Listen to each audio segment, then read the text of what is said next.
छाइयाँ चेहरे पे, जिसको कि मेडिकली हम लोग मेलेस्मा बोलते हैं, एक बहुत ही आम प्रॉब्लम होने लग गई है आजकल। और इसके लिए सॉल्यूशन भी हर आदमी अपने हिसाब से ढूंढता है।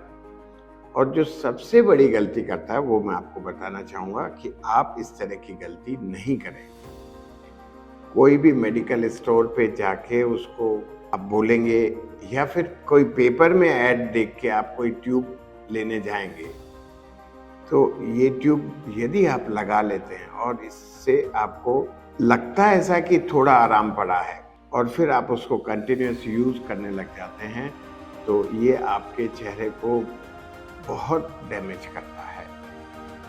ये यूजुअली जो मेडिकल से जो ओटीसी प्रोडक्ट जो देते हैं, 50 से 100 रुपए तक की ट्यूब होती है, जिसमें हाइड्रोक्विनोन होता है, एक स्टेरॉइड होता है और एक ट्रेटिनोइन होता है। ये कॉम्बिनेशन क्रीम्स पेशेंट लगाता है और लगाने के बाद उसको थोड़ा सा रिलीफ इस तरह से दिखता है कि वो चेहरा काले की जगह थोड़ा थोड़ा रेडनेस हो जाती है।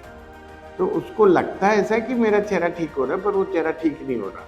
द मोमेंट वो ट्यूब को छोड़ेगा, वापस रेडनेस खत्म हुई, वापस उससे भी ज़्यादा, क्योंकि रेडनेस जहाँ पे भी आएगी पिगमेंटेशन बढ़ाएगी, तो वो चेहरा उससे भी ज़्यादा खराब हो जाता है। और इससे काम नहीं चलेगा। अभी तो उसके साइड इफेक्ट इतने ज़्यादा होते हैं लॉन्ग टर्म स्टेरॉइड, हाइड्रोक्विनोन और ट्रेटिनोइन के, कि पेशेंट का चेहरा परमानेंट डैमेज हो जाता है। लॉन्ग टर्म जो ये कॉम्बिनेशन क्रीम्स यूज करते हैं, उनके नुकसान, चेहरा ड्राई हो जाता है, चेहरे पे बहुत तेज खुजली मचती है।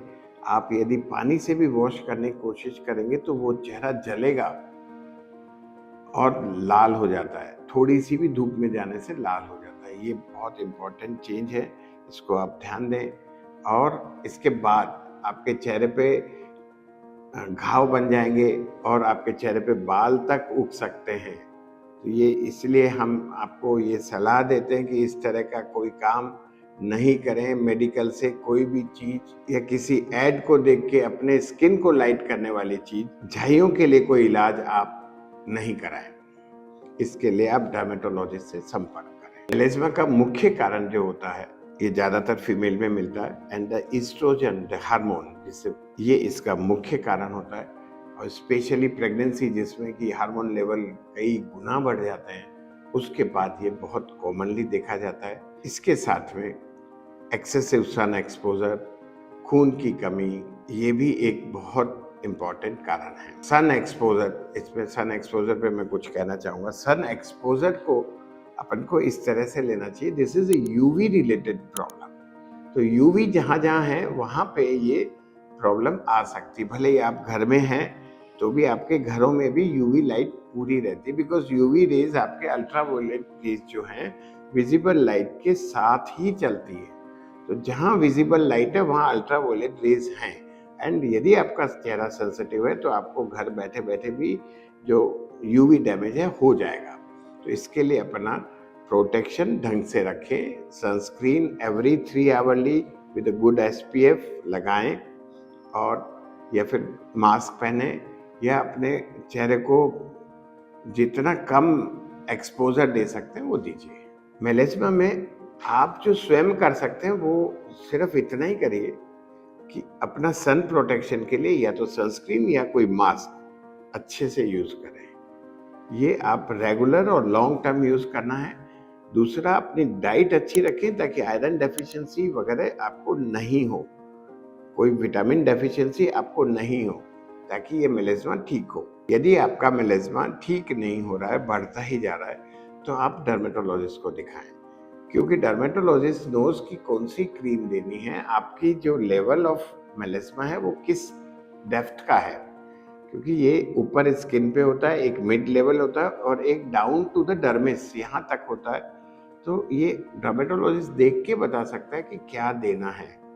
और ये मेडिकल ट्रीटमेंट और क्रीम्स जो है that depends on depth of your pigment. तो जितना ज़्यादा गहरा होगा उतना आपको स्ट्रॉन्ग ट्रीटमेंट करना पड़ेगा और उसके ठीक होने की संभावना भी कम रहती है। जितना लाइटर और सुपरफिशियल आपका मेलेस्मा होगा, वो ठीक होने की संभावना उसकी बहुत ज़्यादा होती है, ट्रीटमेंट भी बहुत लाइटर होता है। इसमें जो क्रीम्स होती हैं वो hydroquinone, kojic acid, arbutin, glutathione and बहुत सारे विटामिन सी भी आता है, ट्रेटिनोइन भी आता है, ग्लाइकोलिक एसिड भी आता है, बहुत सारे। ये तो मेडिकल ट्रीटमेंट होता है।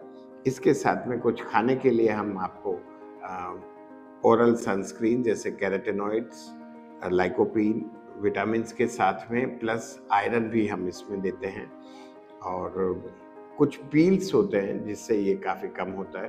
तो इसमें डिफरेंट डिफरेंट हाइपर पिगमेंटेशन को कम करने के पील्स होते हैं, जैसे ग्लाइकोलिक एसिड पील, कोजिक एसिड पील, कॉम्बिनेशन पील्स, ये सब किए जाते हैं जिससे आपका पिगमेंटेशन काफ़ी कम हो जाता है।